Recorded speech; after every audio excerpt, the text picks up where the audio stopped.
Bab 36. Tertekan. Seharian Safira duduk terpaku sambil menatap pria yang tengah tertidur di hadapannya.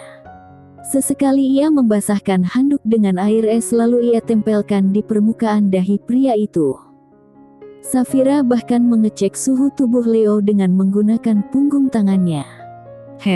Syukurlah demamnya sudah turun, ucap saat menjaga Leo yang sedang demam serta flu akibat tertular darinya. Tanpa sadar Safira tertidur sembari melipat kaki dan menyandarkan tubuhnya serta kepalanya pada kursi. Ketika Safira tertidur pulas dengan posisi seperti itu, Leo terbangun. Ia merasakan handuk basah yang menempel di dahinya. Ia meraih handuk basah itu lalu menoleh ke samping melihat Safira tertidur pulas, senyuman tipis terukir di bibir pria dingin itu. Setia juga dia, ucap Leo dalam hatinya. Leo kemudian merasa tenggorokannya sangat haus. Ia ingin minum namun ia hanya melihat gelas kosong yang tak jauh darinya, Huria.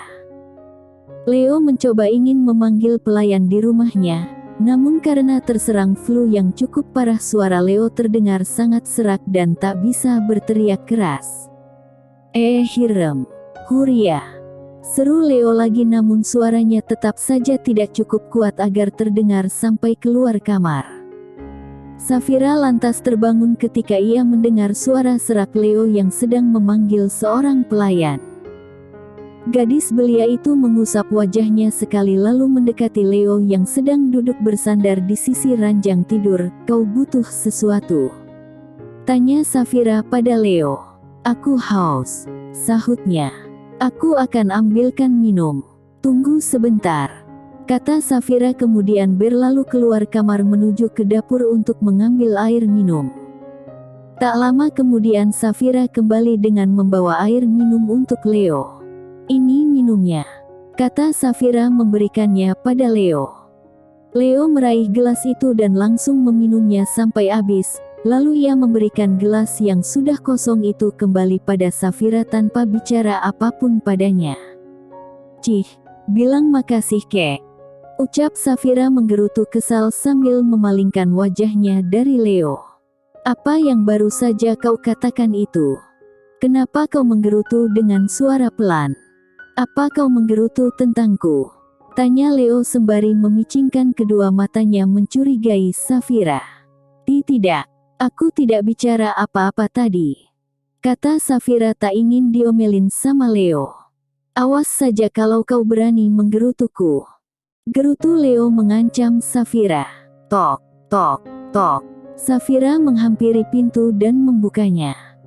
Tampak Huria dan seorang pelayan sedang membawakan makanan enak yang akan diperuntukkan untuk Leo dan dirinya. Nona, kami membawa makan malam untuk Tuan Leo dan Anda, kata Huria pada Safira. Kenapa kalian repot-repot membawakan untukku juga?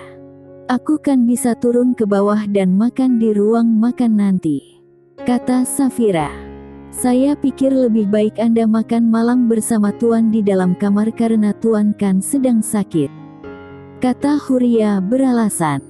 Safira melirik Leo yang masih saja menampakkan wajah tengil yang membuat Safira dongkol setengah mati. Tak ingin selalu disalahkan oleh pria dingin itu, akhirnya Safira memutuskan untuk makan malam bersama Lenol di dalam kamar. Setelah meletakkan beberapa menu makanan di atas meja, Huria dan pelayan itu keluar dari kamar mandikan mereka. Sementara itu Safira tampak kaku melirik Leo yang hanya duduk diam tak melakukan apa-apa. Kau tidak makan? Tanya Safira. Tentu saja aku mau makan, seru Leo. Lalu kenapa kau diam saja? Tanya Safira lagi. Cih, gadis ini membuatku kesal saja, gerutu Leo dalam hatinya. Safira menatap bingung pada Leo yang sedang menahan emosinya. Suapi aku, pinta Leo. Apa? Ucap Safira tambah bingung. Aku bilang suapi aku, seru Leo ngegas. Aku ini sedang sakit jadi kau harus menyuapiku makan, seru Leo lagi. Safira lantas mengambil sendok dan mulai menyuapi Leo seperti yang diminta. Dasar, Yang sakit kan hidungnya bukan tangannya, kenapa malah memintaku menyuapinya? Gerutu Safira dalam hatinya. Beberapa hari kemudian Safira menjalani hari-harinya seperti biasanya. Ia pergi ke sekolah dan bertemu dengan kedua teman dekatnya yaitu Dante dan Sena. Mereka sedang ngobrol di kantin sambil menikmati makanan yang menjadi makan siang mereka. Beberapa hari tidak masuk sekolah tapi kau tidak mendapatkan hukuman apapun dari kepala sekolah, enak juga kau, kata Sena pada Safira. Safira hanya tersenyum tipis menanggapi yang dikatakan Sena padanya. Tentu saja kepala sekolah tidak akan menghukumnya, ada orang hebat yang berdiri di belakang Safira, sahut Dante sambil melirik Safira yang duduk gelisah di sebelahnya. Siapa orang hebat itu? Tanya Sena. Ya mungkin orang yang sangat berpengaruh di kota ini. Lia kan, Safira? Kata Dante lagi membuat Safira semakin gugup. Sena melirik Safira yang hanya diam namun tampak sedikit gugup. Hei Safira, kenapa kau diam saja? Kau juga terlihat gugup. Apa kau baik-baik saja? Tanya Sena khawatir sementara Dante semakin yakin kalau Safira memiliki hubungan dengan seorang pengusaha kaya seperti Leo. Aku tidak apa-apa, aku hanya... Sena menggenggam tangan Safira serta menatapnya. Kalau kau ingin bicara katakan saja, kami mau mendengarkan dan menjadikannya rahasia kalau kau tak ingin semua orang tahu. Kata Sena. Apa? Ucap Safira bingung. Kami tahu kalau orang yang di belakangmu itu adalah Tuan Leo. Kata Dante. Apa? Tuan Leo? Pekik Sena kaget setengah mati saat Dante menyebut nama pengusaha sukses dan terkaya di kota mereka. Hei, apa kau belum tahu? Tanya Dante tak kalah kagetnya. Tidak, sahut Sena. Lalu tadi kau bicara seperti itu pada Safira seolah kau sudah tahu semuanya. Teriak Dante kesal. Aku kan hanya ingin menjadi sahabat yang mendengarkan keluh kesah Safira saja, makanya aku bilang begitu. Kata Sena. Jadi apa benar yang dikatakan Dante kalau kau punya hubungan dengan Tuan Leo? Tanya Sena pada Safira, itu. Safira nampaknya tak dapat lagi berbohong kepada Dante dan Sena tentang hubungannya dengan Leo. Akhirnya Safira pun menceritakan panjang lebar mengenai awal mula bertemu Leo hingga kini sudah menjadi istrinya. Apa? Kau serius kalau kau sudah menikah dengan Tuan Leo? Tanya Sena dengan suara berbisik-bisik pada Safira setelah mereka berpindah tempat duduk di halaman belakang sekolah. Haah. Safira hanya menganggukkan kepalanya sambil menghela nafas panjang. Safira, kau tidak berbohong kan kalau Tuan Leo melakukannya denganmu? Tanya Dante. Apa maksudmu? Tanya Sena pada Dante.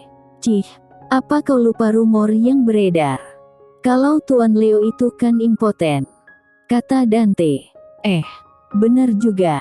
Dulu aku juga sempat mendengarnya. Kata Sena, setelah semua yang aku alami, aku berani mengatakan kalau rumor itu tidak benar.